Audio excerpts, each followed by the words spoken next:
రామకృష్ణారెడ్డి ఏమయ్యారు, ఎక్కడున్నారు? వైసీపీ అధికారంలో ఉండగా పాలసీలపై పరిగెత్తి ప్రెస్ మీట్లు పెట్టిన సజ్జల ఎందుకు కనిపించడం లేదు? ఏపీ రాజకీయాల్లో ఇప్పుడు ఇవే ప్రశ్నలు వినిపిస్తున్నాయి. సజ్జలను జగన్ సైడ్ చేశారనే వార్తలు గుప్పుమంటున్నాయి. సజ్జల స్క్రీన్ మీద కనపడకుండా జగన్ జాగ్రత్త పడుతున్నారని ఆ పార్టీ నాయకులే అంటున్నారు. ఆయన వల్ల పార్టీ డ్యామేజ్ అయిందని ఆలస్యంగా గుర్తించిన జగన్ నష్ట నివారణ చర్యలు చేపట్టినట్లు తెలుస్తోంది. ఇక అధికారంలో ఉన్నప్పుడు అంతా తానే అయి వ్యవహరించిన సజ్జల రామకృష్ణారెడ్డి ఇచ్చిన ఫీడ్బ్యాక్ వల్లే తాను రాంగ్ ట్రాక్ లో పడినట్లు జగన్ గుర్తించినట్లు పార్టీ వర్గాలు చెబుతున్నాయి.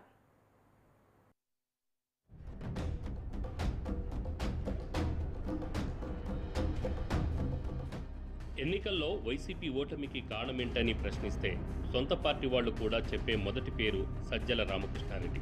గ్రౌండ్ లెవెల్ వాస్తవాలను జగన్కు తెలియకుండా సజ్జల ఓ సైంధవుడిలా వ్యవహరించారని ఇంటా బయట వినిపిస్తున్నమాట. ఎన్నికలకు ముందే ఈ విషయం చాలామంది వైసీపీ నాయకులు చెప్పినా జగన్ వినలేదు. సజ్జలపై తీవ్రమైన ఆరోపణలు చేసి కోటంరెడ్డి శ్రీధర్ రెడ్డి, ఆనం రామనారాయణ రెడ్డి లాంటి వారు బయటకొచ్చారు. అప్పుడు జగన్ తన మంత్రులు, ఎమ్మెల్యేలతో వారిపై మాటలు దాడి చేయించారు. ఏపీలో అధికారం చేతులు మారిన తర్వాత సజ్జల పూర్తిగా తెరమరుగయ్యారు. పార్టీకి సంబంధించిన అంశాలు కూడా మాట్లాడడం లేదు. జగన్కు ప్రతిపక్ష హోదా, కాంగ్రెస్లో వైసీపీ విలీనం లాంటి వార్తలపై కూడా ఆయన స్పందించడం లేదు. దీంతో జగన్ ప్రియారిటీలను మార్చుకున్నారా, సజ్జలను దూరం పెట్టారా అనే అనుమానాలు వ్యక్తమవుతున్నాయి. సజ్జల వల్లనే ఓడిపోయామనే ప్రచారాన్ని జగన్ కూడా నమ్మారా అంటే అవుననే సమాధానం వినిపిస్తోంది.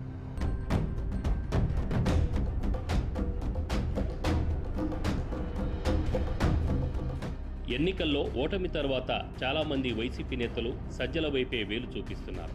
మొన్నటికి మొన్న గురజాల మాజీ ఎమ్మెల్యే కాసు మహేష్ రెడ్డి కూడా సజ్జలపై తీవ్రమైన వ్యాఖ్యలు చేశారు.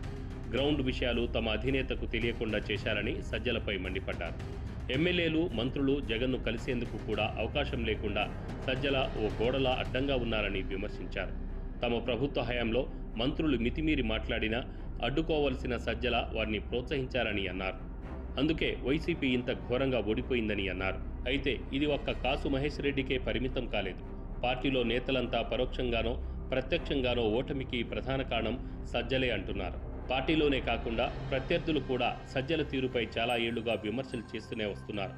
పేరుకే జగన్ కేబినెట్లో మంత్రులున్నారు, కానీ వారి వ్యవహారాలన్నీ సజ్జలే చూస్తున్నారని ప్రత్యర్థులు విమర్శలు చేస్తూ వచ్చేవారు. కానీ జగన్ మాత్రం ఇవన్నీ రాజకీయ విమర్శలుగానే చూశారు తప్ప అందులో నిజమెంత ఉందో తెలుసుకోలేకపోయారు. చివరికి ఓటమి తర్వాత ఆయనకు తత్వం బోధపడిందని అంటున్నారు. అందుకే సజ్జలను పక్కన పెట్టారని చెప్తున్నారు.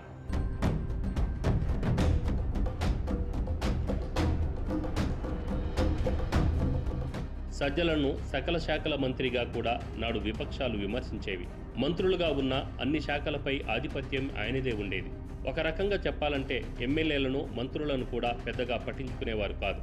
నియోజకవర్గాల్లో నేతల మధ్య నెలకొన్న విభేదాలను కూడా జగన్ దృష్టికి వెళ్లకుండా తానే సర్ది చెబుతూ అంతా తన చేతుల మీదుగానే పాలన జరగాలన్న భావనలో సజ్జల ఉండేవారంటారు. ముఖ్యమంత్రి జగన్ను కలిసే కన్నా సజ్జలను కలిస్తే పని అయిపోతుందని నాడు 5 ఏళ్లు భావించిన నేతలు చాలామంది ఉన్నారు. నామినేటెడ్ పోస్టుల భర్తీ దగ్గర నుంచి మంత్రి పదవుల ఎంపిక వరకు అంతా సజ్జల చెప్పినట్లే నడిచేది. హోంమంత్రి ఉన్నప్పటికీ నాడు సజ్జల చెబితేనే డీజీపీ కానీ ఉన్నతాధికారులు కానీ స్పందించేవారు. జగన్ వద్దకు వెళ్లి వచ్చి మీడియాతో విషయాలను పంచుకునేది కూడా సజ్జలే. చివరకు ఎన్నికల వేళ అభ్యర్థుల ఎంపికలో కూడా ఆయన కీలక భూమిక పోషించారు. మరోవైపు ఆయన కుమారుడు సోషల్ మీడియా వింగ్కు చీఫ్గా ఉండటంతో నివేదికలు కూడా ఆయన అనుకున్నట్లుగానే వచ్చేవి. అలా 5 ఏళ్ల పాటు సజ్జల రామకృష్ణారెడ్డి ఒక ఆట ఆడుకున్నారు.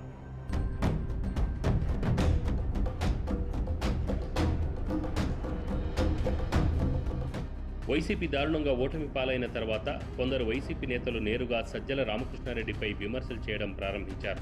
కూటమి ప్రభుత్వం కూడా సజ్జలపై నజర్ వేసి ఉంది. అనేక కేసులు తమపై నమోదు కావడానికి ప్రధాన కారణం ఆయనేనని టీడీపీ నేతలు ఇప్పటికీ భావిస్తున్నారు. వీటన్నింటి నేపథ్యంలో వైసీపీ అధినేత జగన్ సజ్జల రామకృష్ణారెడ్డిని దూరం పెట్టినట్లు పార్టీ వర్గాలు చెబుతున్నాయి. పార్టీకి నష్టమే కాకుండా ఇప్పుడు కూడా తన వద్దకు సరైన సమాచారం రాదన్న కారణంతో ఆయనను సైడ్ చేశారన్న టాక్ వినిపిస్తుంది. మరోవైపు టీడీపీ ప్రభుత్వం మాత్రం సజ్జల రామకృష్ణారెడ్డిని టార్గెట్ చేసే అవకాశాలు కనిపిస్తున్నాయి. రెడ్ బుక్లో తొలి పేరు ఆయనదే ఉందన్న ప్రచారం అమరావతిలో జోరుగా సాగుతుండటం విశేషం.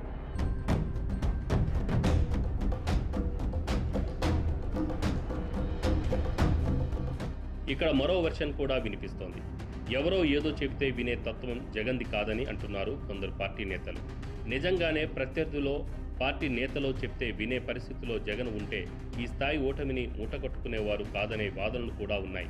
కానీ సజ్జలను జగన్ పక్కన పెట్టడం కాదని, జరగాల్సిన నష్టం జరిగిన తర్వాత సైలెంట్గా సజ్జలే సైడ్ అయ్యారని వైసీపీ నేతల్లో ఓ వర్గం చెబుతోంది. అందులో భాగంగానే తన కొడుకు సజ్జల భార్గవ్ రెడ్డిని కూడా సోషల్ మీడియా బాధ్యతల నుంచి తప్పించారనే ప్రచారం జరుగుతోంది. ఈ వాదనలో నిజం ఏదైనా సజ్జల జగన్ మధ్య గ్యాప్ పెరిగిందన్నది వాస్తవం.